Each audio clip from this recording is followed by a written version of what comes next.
Pause your time. All right. Now, we're not going to have an idiot, oh, this is his speaker. We're not going to have an idiot run the timer, so it's actually going to be 4 minutes this time instead of 4:30. You get that? Start whenever you're ready. You're going to... Cool.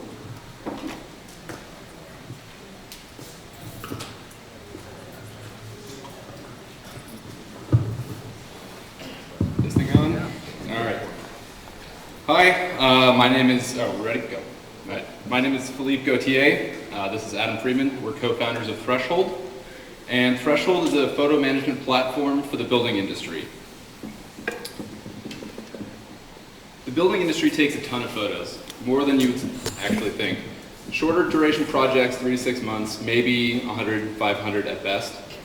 But on commercial, multi-year duration projects, you're taking upwards of 30,000 photos per project, and there are multiple team members doing the same organization.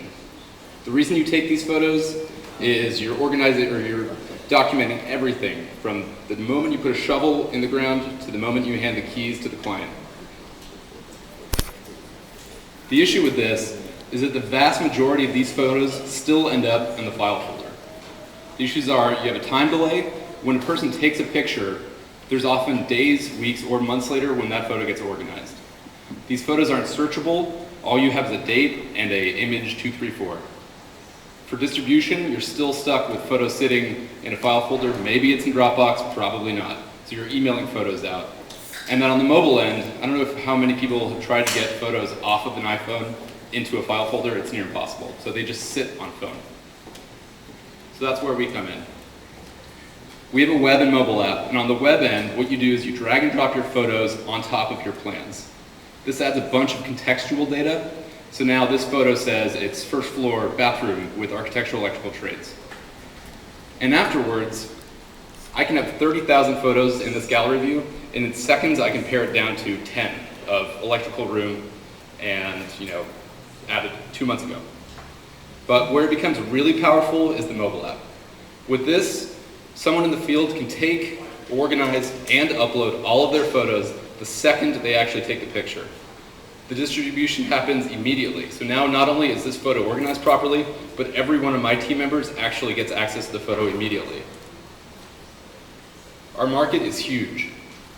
In the US alone, the top 400 contractors added 316,000 projects in 2011, and construction is rebounding. We extrapolate how many photos that might be in just North America, 5,000 photos per project. That's 1.6 billion photos sitting in a file folder. If we back out again, only 12% of commercial construction in the US is total construction spending. The way we price is a little different. We price per month and depending on the number of photos you have. The reason we do this is we want more users taking more photos, because what that does is gives our customers more engagement and more attachment to our product. And with that, we get intra-company adoption. That means that one project uses it, they all split off, the whole product team, and now everyone is using it. So we want to get it in front of as many eyeballs as possible. The lifetime value of a current customer, 24th month life cycle, $1,800. We're priced for residential and commercial right now. We can jack that by a factor of 5, no problem. There's no price aversion on commercial. Since we launched in November, we've added about 200 projects. In the last 2 months, 76 companies have created 104 projects on our platform. Our paying customers range from the number 7 contractor in the United States all the way down to small custom home builders in Palo Alto. Our team is based right now of Adam and myself. I have a hedge fund equities background and I do product development and design. And Adam is in charge of marketing, customer support, and sales. We're raising $600,000. Currently, we have raised $50,000 of outside investment and self-funded $110,000, and we think this will get us about 10 to 12 months of runway.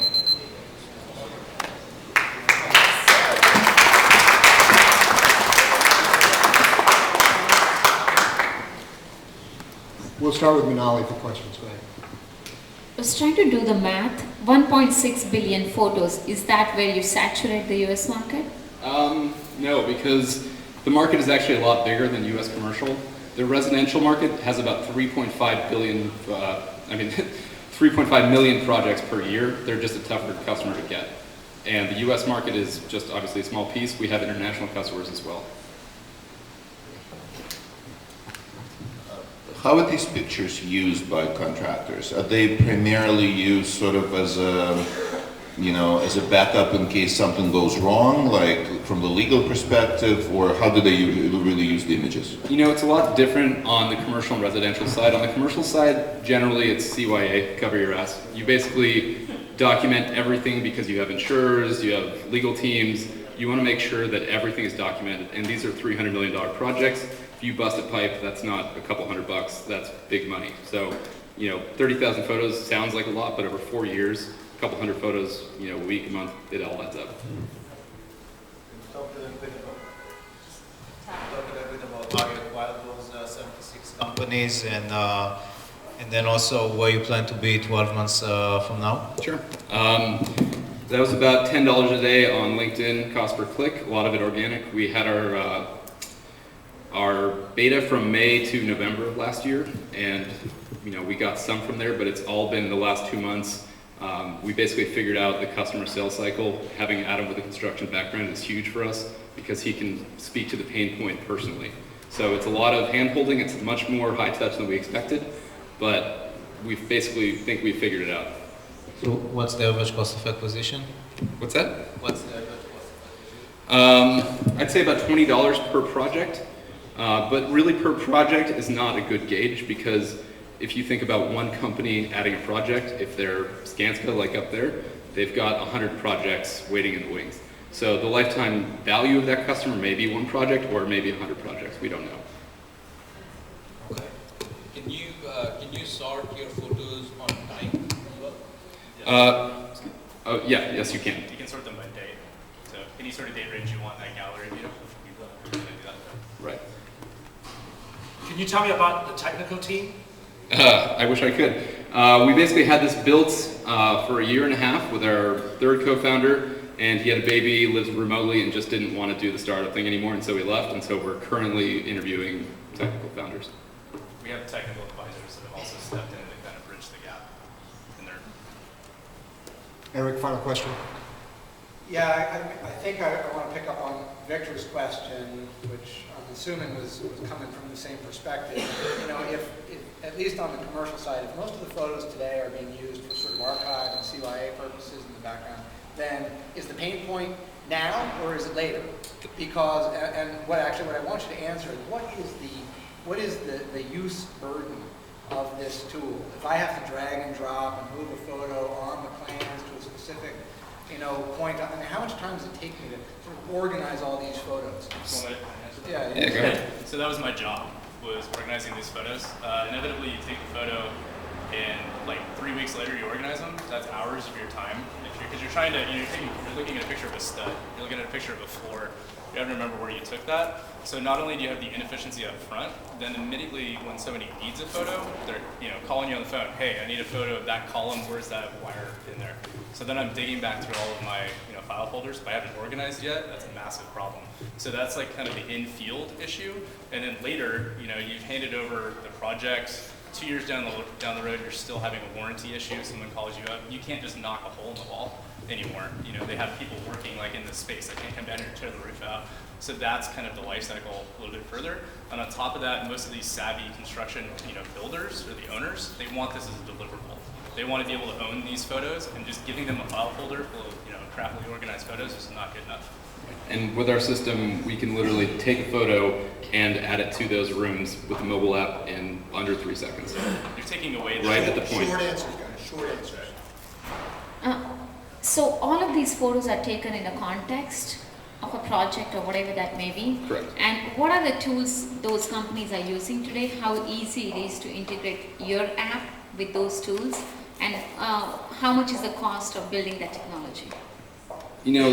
They have two problems. One, they already have a product and it sucks. That's why our customers come to us.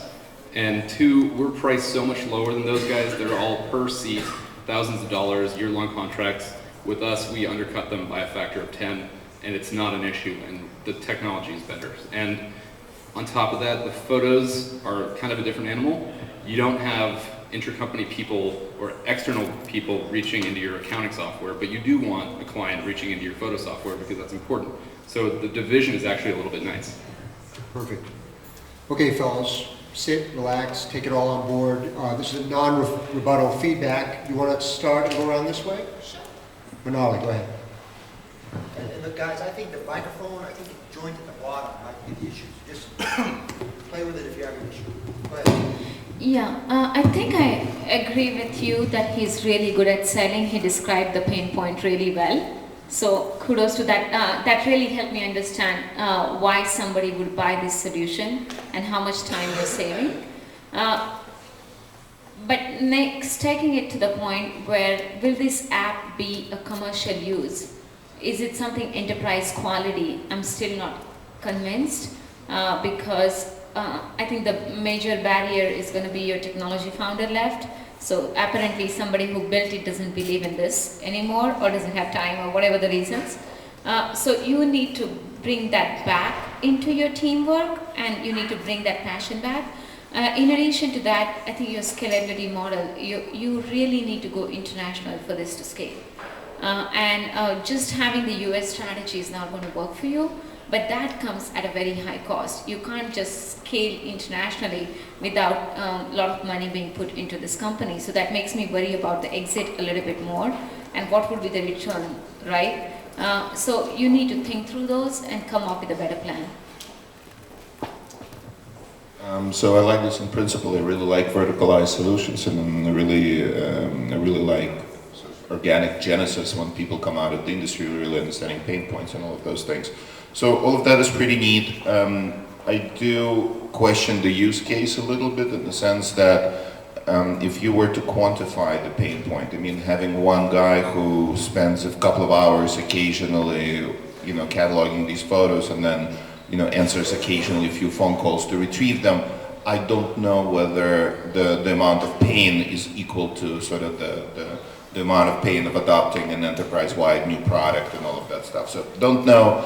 And then another thing, and I hope I'm not going to steal Shani's thunder, but I actually was really alarmed at your answer to his question, right? Because if you think that your cost of acquisition is $20, you shouldn't be looking for a technical co-founder, you should be looking for a business co-founder. Because you just said that you had invested massive amount into hand-holding. So your time that you spend, that's the sales time, that's a huge part of the cost of acquisition.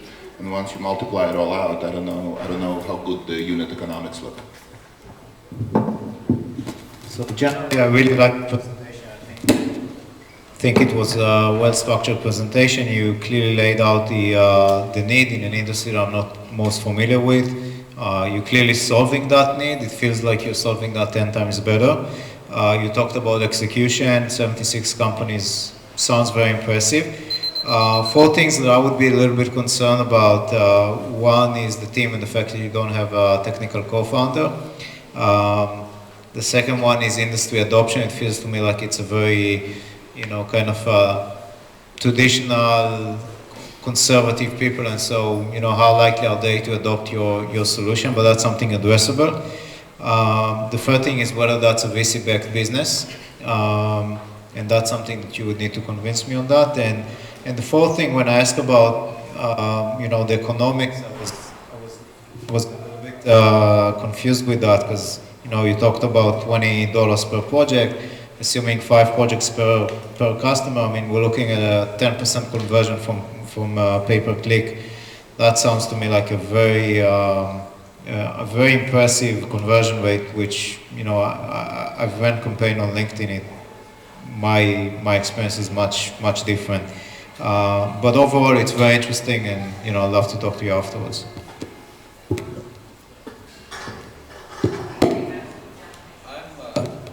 I'm pretty bullish on the idea, but I have a few suggestions to make. I actually think that this idea could actually scale pretty well even in the US. In fact, I think the US is probably the market that you should go after for the next 2 years or so, and just because I think the tablet revolution is going to be taking off here a little bit for the next 2 years, and so you might be able to cash in on that. But beyond that, I think I completely get why you are focused on the construction industry. You've got that domain background, and you know that there is a pain point there. But I would also say that there's many other sectors, even inside technology, where a solution like this might be really useful. I don't feel like you've got a strong technical differentiation compared to any other solutions that might be there, but I personally come from the semiconductor equipment industry, and I used to do robotics, and we used to build robots, and we used to install them, and we used to do deployments across the world and so on. And part of what we did was take photographs and provide procedures and make sure safety was met, compliance was there. There's so many applications where if you had the right workflow solution with your approach as building blocks towards enabling solutions, I'm pretty sure enterprises would be willing to pay for it. So the question is the construction industry the quickest to adopt this, or is it some other industry, whether it's semiconductors, whether it's telecom, whether it's someone else? I would try to sort of open up to the market, identify the best niche to go after, identify the best workflow solution that you can come up with for that niche, and then go after it. Because I think you would need to show traction in a year to become a valuable company, and so the construction industry may or may not be the best one to get that traction. But beyond that, I think the idea is pretty interesting. Yeah, I think this is hot. I like you. So I've been involved in construction on this project here, and in another project in Oakland, which was actually a much bigger project in an entire building, and we have this pain, and our contractors have this pain, and as a client, I'm asking for pictures too. So not only is this solving a pain, but I think it also will find a new use, which is it's a way for them to build a better portfolio too, right? And it becomes a marketing tool over the long run. That may become one of your future development plans.